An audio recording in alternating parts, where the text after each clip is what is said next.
Well, people, I like the other mask better. Just use what I got for right now.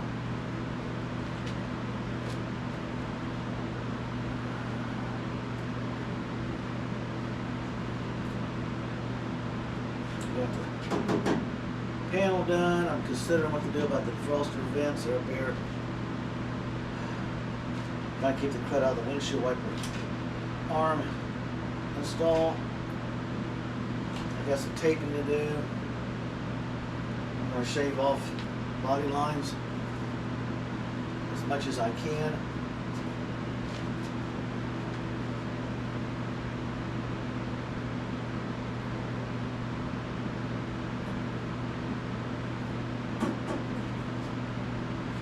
I heard that you can take a zip cutter, cut right down through the dead center of this, peel off the two pieces, sand it smooth, and body fill it so you don't have this line. Could be impressive. Let's see what this is.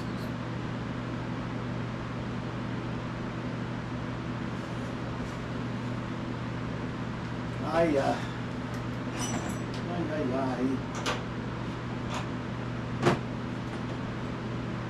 never thought about these puppies.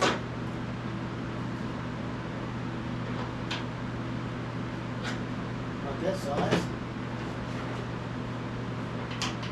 Not that size. That size. I know it's not those sizes. Oh well.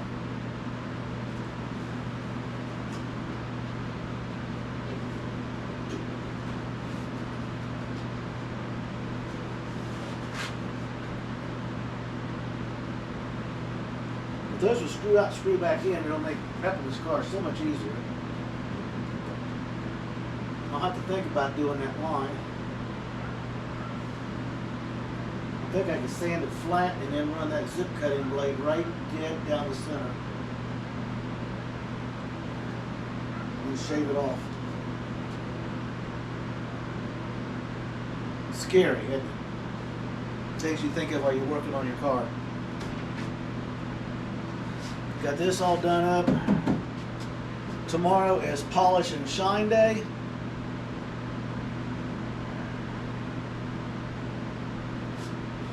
I got to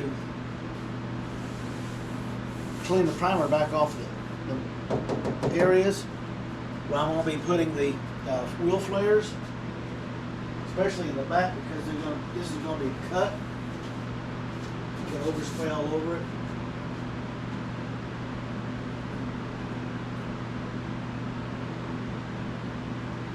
So I'll probably polish those up, sand off the Bondo I've got on the spots, kind of get the car sanded down a little bit.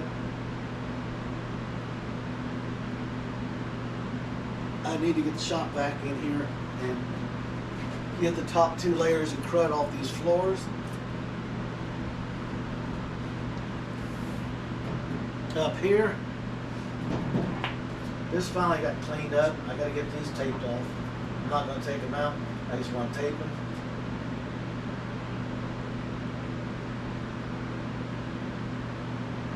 And I got to do some hand sanding on these lips. And then I've got some fiberglass work to do down inside the heater box vent area. I cleaned the rest of the stuff up, but I think a nice primer and all that stuff, but a nice coat of fiberglass stuff will keep it from rotting out in the future because you get your moisture coming in. That vent's always open. Let me just take the camera off the stand here and we'll give you a walk around.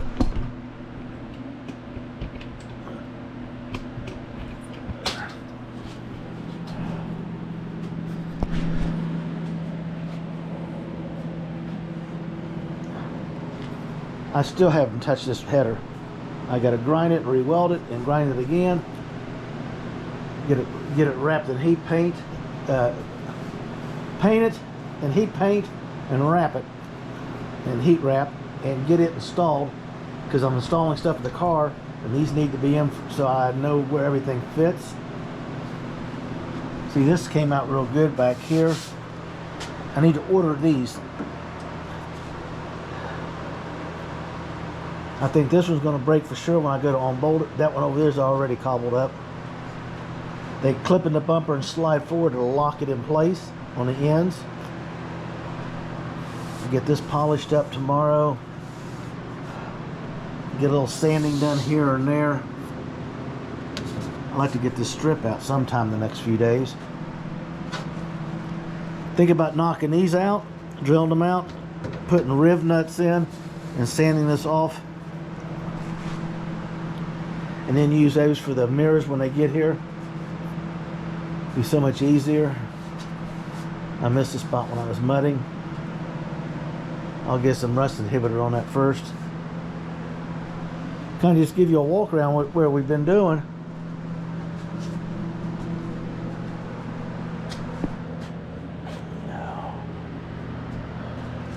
Gotta remember where I put fresh primer at. I don't want to wipe it off of my arm or my pants like I did yesterday. Okay, I got the scratch coat on down there the other day, so I got it sanded down.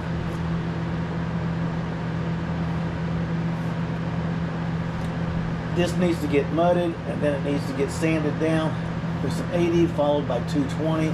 Wipe it down. This door is done. I'll hand sand around the door handles and stuff.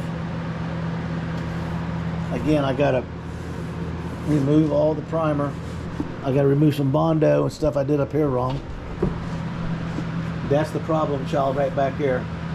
But luckily for me, once it's all shined up and cleaned up, we're cutting out the rusty part to install the wheel flare. So it's going to be solid metal.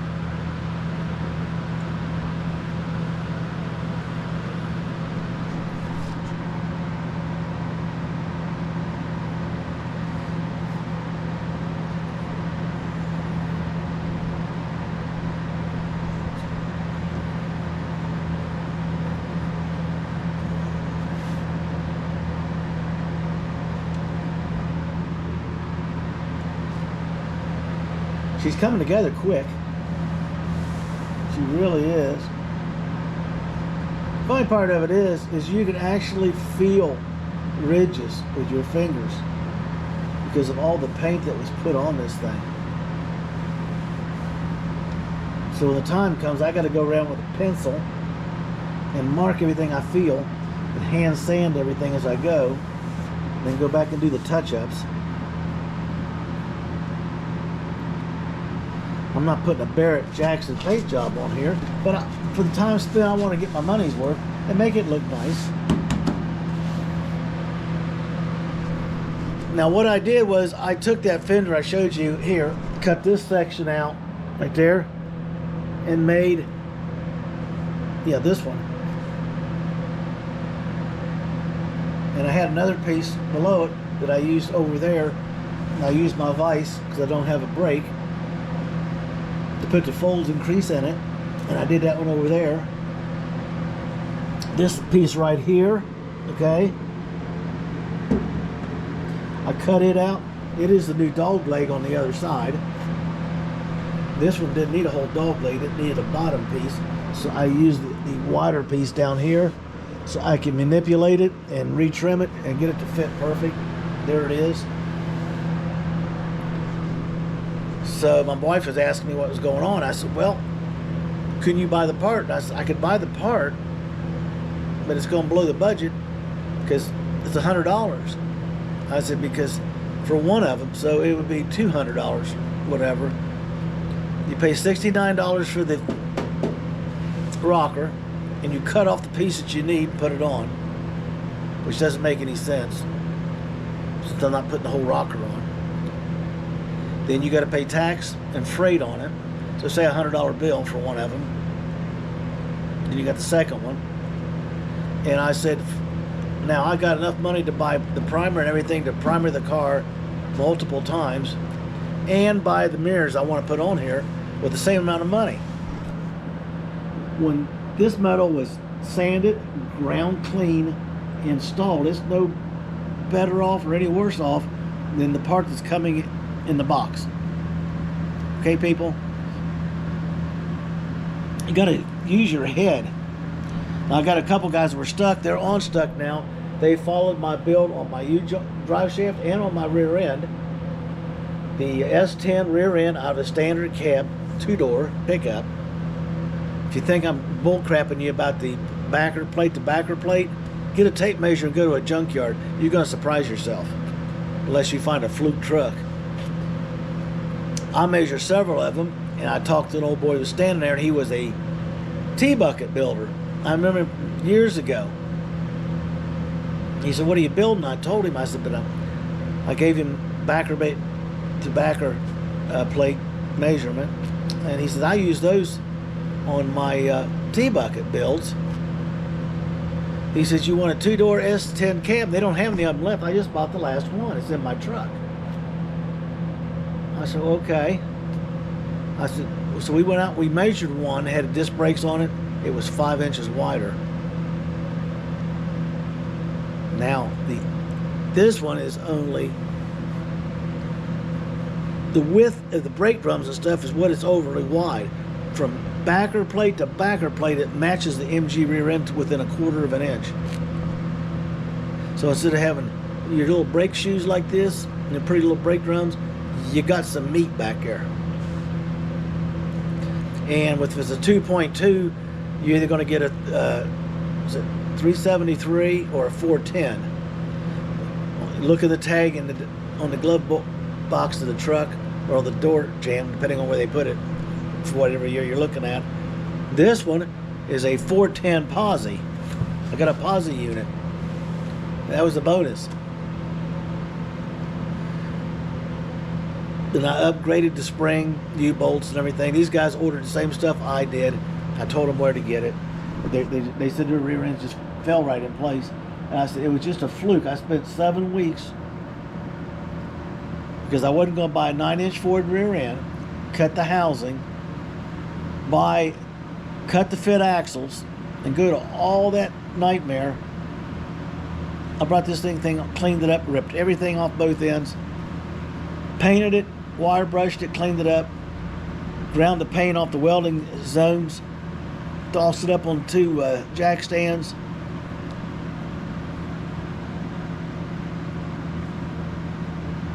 Got it ready to go, rolled it up and hung it in the car. The only modifications I had to do was to set my mag drill up by welding a steel plate on top of the rear end, because the mag drill has to have a flat surface. It locked down on it, and I just figured out where the hole needed to be for the spring perch to go down. Bang. When I got it up, got the springs up, got everything ready, I went up there, pushed it one time, it didn't go down. I stood there and looked at it. Right on camera, if you go back and look at that video, you can hear it pop when it drops in. That's how tight it was. I just hung the big heavy duty U-bolts on it, and I was tickled to death. People using different shocks than I did. One of them used the shocks off a 4x4. The closest thing I could find was I got a pair of shocks off of a Chevrolet left truck, 2-wheel drive. The bolt hole's smaller, so I just got the bolt the same size as the pin on these. Got it hot, melted it right through that rubber thing when it cooled off. Cleaned it up with a knife, lubed it up with the rubber lube, slid it on, perfect. You know, make do with what you got. I bought those shocks for like $12.88 a piece. I got the job done. They're slightly preloaded because I want it stiff back there. I don't want a bunch of every time you get on it a little bit. This problem with this car, I get a lot of questions about tires, smaller tires on the front. You can put bigger tires on the back. I don't know. From past history, when I build something this light in the rear end with all that weight up front, it either will not stabilize when you launch it, or after it gets to a certain speed, it wants to get up on the tires. You know, start breaking loose, spinning a little bit, getting the Watusi going. The part where you run your BVDs on the freeway. The tire compounds and the tire sizes will depend on how this thing basically lights off when I take it out and test it.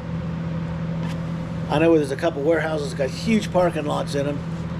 I get my engine builder up here with his laptop so he can do his thing, and I'll cut this thing loose a couple times to see what we got to do to control the power and the power curve so it doesn't get up on the tires. Wheel hop I'm not worried about. It shouldn't have any. If it does, it'll be impressive. But it's that tire issue that concerns me, because I may have to go to larger stickies in the back, smaller ones in the front. These cars are like the original Cobras. They do not have power steering. So to move the car, the wisest thing to do, people don't realize it, is get the car rolling before you turn the front wheels, because it helps you. Most people just want to manhandle it like they do power steering, and they wear themselves out.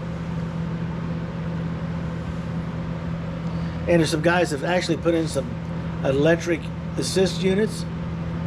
They've had some good luck with them. My wife come up and she told me that she's looking forward to going to the car shows in this until it sells next year. And then her next plan for me is a rat rod.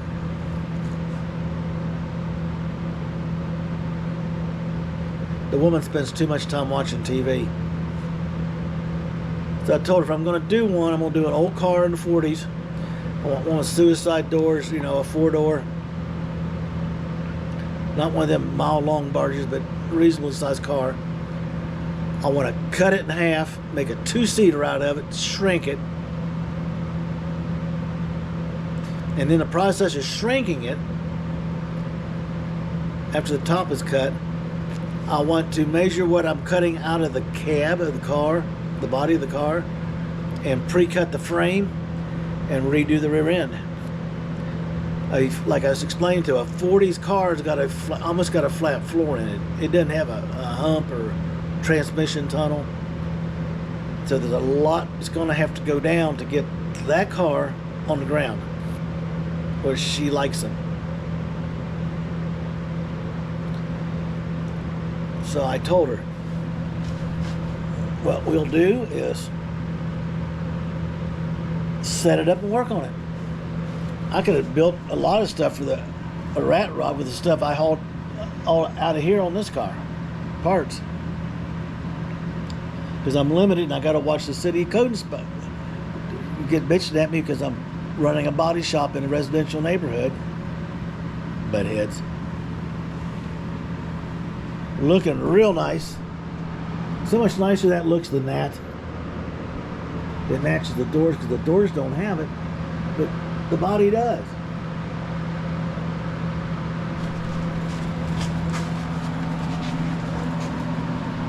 Okay, so this comes up, and this doesn't have it either.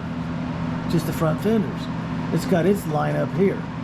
This is the one I was talking about, grinding down and running a zip cutter right down the center of it, and then shaving off what's left, and then cleaning it and mudding it in. It's a welded seam. It's not going anywhere. I don't know why they have to have that pretty little T-strip, as they call it. But I'm taking out marker lights, I'm taking out body lines, I'm taking out windshield wiper section lines, trunk lines. There's a lot going down. You get to see me working on it.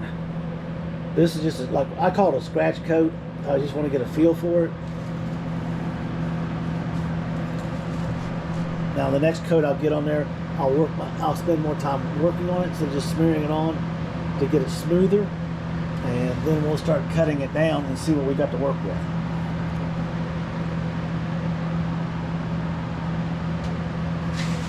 A lot got done today. I got to get this other header built. Today, let's see, Friday or Monday, they will have my wheel flares built, or should have them built, and I'll be getting my shipping number, and they'll be sending them to me, so I won't get them till late next week.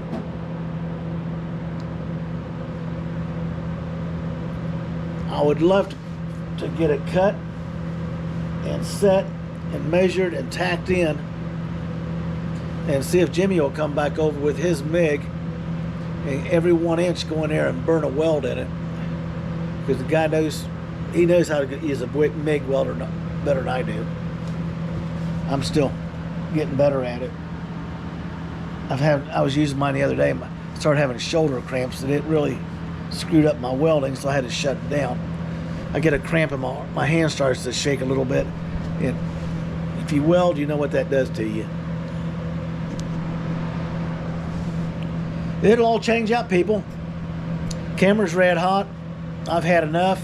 I'm gonna drink an icy cold adult beverage and get this video viewed and posted and see what we can get into. Like, subscribe, leave a comment, and most of all, get your build on. I'll see if I can't get up and move here. That came out pretty good. For some reason, they only put one coat of that black paint there. On the doors, it is caked on. As in caked.